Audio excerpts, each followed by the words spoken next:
Assalamualaikum, kami dari grup 1. Nama saya Muhammad Anas Muhammad Karim Syarizal, DT 22517. Saya Muhammad Naim Rusyadi Berazlan, DT 22520. Saya Muhammad Raidi bin Asri, DT 22523. Nama saya Muhammad Naim bin Bandar Nizam, DT 22560. Nama saya Asfasyan bin Mansyah, DT 22506. Hari ini kami akan selesaikan masalah matematik. So, mari kita tengok. Hai, Assalamualaikum. Nama saya Muhammad Raidi bin Asri. Saya dekat sini akan menyelesaikan questions math yang diberi. Mari kita baca dia punya soalan sama-sama. Medias owns a coffee shop called Juanji Coffee. There are 3 branches of his coffee shop operating in Puncak Alam, Shah Alam and Siti Alam. Each branch sell 3 type of coffee. The price for latte is RM10 per unit, hazelnut RM15 per unit and matcha is RM12 per unit. The total sales in December 2025 are as follows. Jadi untuk question dia adalah express the sale data for each branch in matrix form. So dekat sini dia suruh kita keluarkan data-data yang ada dalam jadual ni menjadi matrix form. Jadi first of all kita bagikan dia latte ni sebagai X dan hazelnut sebagai Y, Z sebagai matcha. So supaya kita tak keliru nanti bila nak buat balik, nak tulis balik, so kita tak keliru.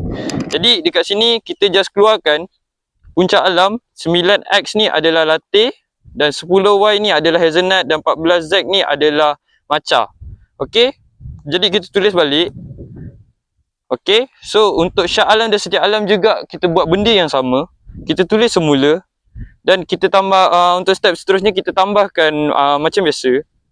Lepas tu kita convertkan dia punya ni, convertkan kepada matrix form iaitu 9, 16, 15. Kita buat baris dah laju Baris ke bawah itu X, Y dan Z. Okey? X, Y, Z. X, Y, Z. So, lepas dah X kita buat untuk dia punya Y pula 10, 12 dan 9. Dan Z dia pula adalah 14, 8 dan 10. Jadi, itu step untuk kita jadikan matrix form. Saya akan pass ke orang seterusnya. Assalamualaikum warahmatullahi wabarakatuh. Saya Asfasyan bin Mansyah. Sekarang saya akan meneruskan penerangan berkaitan soalan seterusnya, iaitu soalan B. Write the cost of product of each brand in metric form. Maksudnya dia suruh kita tuliskan cost setiap produk di setiap branch in dalam metric form. Yang kita dapat tahu di sini adalah X sama dengan latte, Y sama dengan hazelnut and Z sama dengan matcha. Dan X ni adalah 5, lepas tu kita buat dalam 5 darab dengan X sama dengan 5X. Oh, sebelum tu 5 ni daripada cost of product. Jadi latte sama dengan 5, hazelnut sama dengan 10 dan RM8 ni adalah matcha. Okey, seterusnya kita akan darabkan setiap dia punya cost dengan latte dengan dia punya produk. Jadi 5X sama dengan 5 darab X sama dengan 5X dan X 10 darab Y sama dengan 10Y dan 8X 8 darab Z sama dengan 8Z. Okey, lepas tu seterusnya kita akan buat dalam bentuk metric form. Metric form adalah seperti ini. Jadi kita susun sama dengan X, Y dan Z. Lepas tu kita akan tukar je kepada yang nombor kos je. Jadi kita tulis 5, 10 dan 8. Okey. Okey, itu saja. Assalamualaikum warahmatullahi wabarakatuh. Nama saya Muhammad bin Bandar Nizam dan hari ini saya ingin memperkenalkan soalan yang berlist C. Okey. Yang first ini kita boleh nampak yang dia minta branch. Branch itu maksudnya adalah branch tu maksudnya adalah macam dimension. Lepas tu cara buat dimension dia ada 2. Lalu first, lepas tu dengan yang ni. Okey. Yang first tu kita akan letak first tu row. Row tu adalah lalu. Yang second adalah column. Okey. So first tu kita tengok brush metric dia nak row dia berapa kat situ. Kita boleh nampak sini 1, 2, 3. Okey, so kita tulis sini 3. Lepas tu kalau yang kolom pula satu lagi tu kita tengok yang daripada bawah ni. Kita kira 1, 2, 3. Okey, so sini ada 3. Okey, next kita go to brush metric pula. Kita tengok, okey, sama juga cara yang sama, kita tengok dia punya metric. Okey, first kita tengok daripada arah sini, ni ada row. Okey, kita tengok kita sini ada berapa? 1, 2 dan 3. Okey, so kita tulis sini 3. So, yang bawah ni pula kita tengok sini ada 1 kan. Bawah ni adalah kolom. Okey, so ada 1. So sebab tu jawapan untuk brush metric adalah 3 darab 3 sama. Okey. So yang brush metric pula adalah 3 darab 1. Okey, sama. Okey, tu aja. Hai, nama saya Muhammad Anas bin Muhammad Karim Syahrizal. So hari ni saya akan selesaikan soalan D. So the question is, calculate the total profits for each branch. So maksudnya kat sini kita nak cari keuntungan untuk setiap branch. So first thing, we need to find the profit first, which is the formula is kita kena cari harga jualan dan harga kos air tersebut. So kita boleh tengok dekat sini, latte adalah harga yang dijual adalah RM10 dan harga kos untuk buat satu latte adalah RM5. So kita tinggal nak tolak 10 tolak dengan 5. So kita akan dapat RM5. Dan untuk hazelnut adalah harga yang dijual adalah RM15 dan kos untuk buat hazelnut adalah RM10. So kita tolakkan, kita akan dapat 5. Sama juga dengan matcha. Matcha harga yang dijual adalah 12 dan harga untuk membuatnya adalah 8. So kita nak cari keuntungannya adalah RM4. Dan step yang kedua, kita masukkan dalam matrix form, which is X, Y dan Z adalah X adalah puncak alam, syak alam adalah Y dan Z adalah setiap alam. So kita masukkan dan kita darabkan dia. So 9 darab 5, 10 darab 5, 14 darab 4. Sama juga dengan step seterusnya. Dan kita darabkan dan kita kira jumlahnya. 9 darab 5 tambah 10 darab 5, 14 darab 4. Okey. Dan seterusnya. 16 darab 5 tambah 12 darab 5 dan 8 darab 4. Dan yang terakhir sekali iaitu 15 darab 5, 9 darab 5 dan 10 darab 4.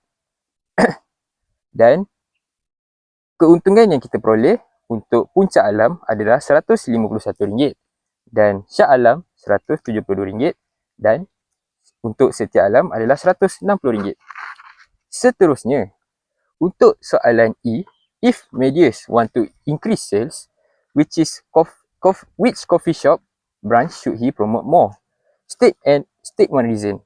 So dekat sini dibagi tahu coffee shop branch yang mana satu yang perlu dipromot dan kenapa. So di sini kita boleh nampak iaitu puncak alam, kerana because it generate the lowest profit is, so the lowest profit is RM151 because so sorry nanti kau kat so the answer is puncak alam because it generate the lowest profit. So the profit is RM151 compared to other branch. And the next question is F. So F is suggest two strategy that can be implemented to increase the sale of the lowest sales branch. So first one, kita boleh buat promotion. Offer promotion such as discount or combo set to attract more customer. And then increase marketing through social media advertising to improve visibility. So that's all from me. Okay, Assalamualaikum. Saya Muhammad Naim dan saya akan buat untuk question 2A lah. Okay, before kita start apa-apa, kita baca dulu soalan dia.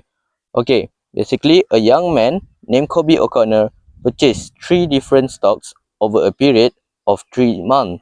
And each month, the number of units bought for all 3 types of stocks was not same.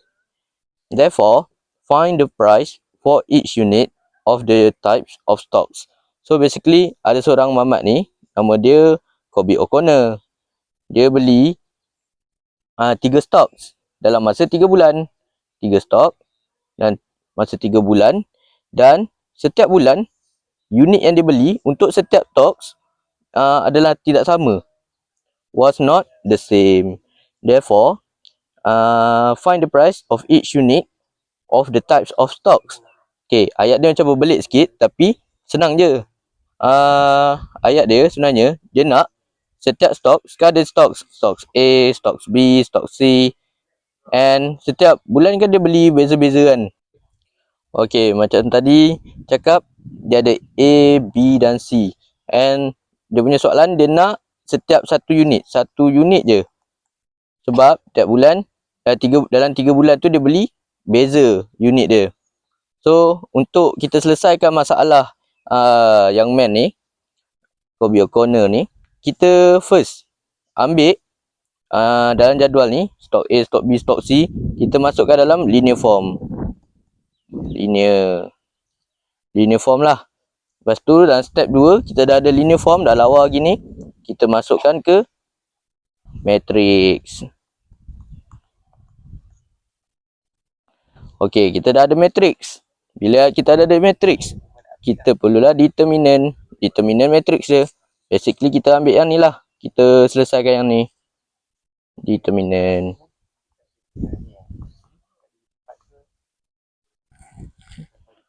So kita dapat negatif 26. So yang tu lah determinant dia. So D equals to negatif 26. Okay, untuk step yang keempat, kita nak cari, first kali kita nak cari X, ataupun yang kita dalam dalam jadual ni kita panggil dia A. Kita nak cari A, satu unit A yang kita panggil X. Okay, basically in order kita nak cari A, kita kena determinantkan A. Macam mana kita nak determinantkan A? Kita ambil yang jawapan dia, hasil tambah semua tu, kita letak pada row yang pertama. Yang tu A. Sama jugalah untuk B, untuk C, kan, gitu. So bila dah habis tu, kita cari. Okey, determinant A adalah ni, negatif 51480. So kita nak cari X dia saja. In order kita nak cari X equal to dx per d. So nanti bila kita bahagi-bahagi, kita akan dapat X sama dengan X. So X lah. So kita punya jawapan X utama 1980 ringgit Malaysia. Okey, dy kita buat benda yang sama, cuma tempat ni je yang berbeza. Kita buat. Dapatlah ni jawapan dia. Ni tapi tak, ni bukan Y. Ni determinant Y.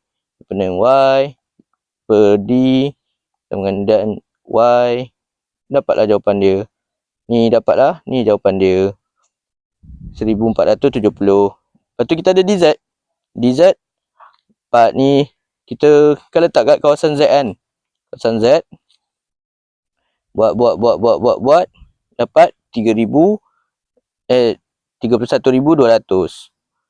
Negatif 31,200 ni adalah DZ. DZ per D sama dengan Z. Dapat ni. Inilah Z. Z equal to 1,200. Y sama dengan 1,470. Dan X kita cari tadi, kita dapat apa? 1,980. Okay, that's all. Thank you. So that's all from us. Thank you for watching and bye bye.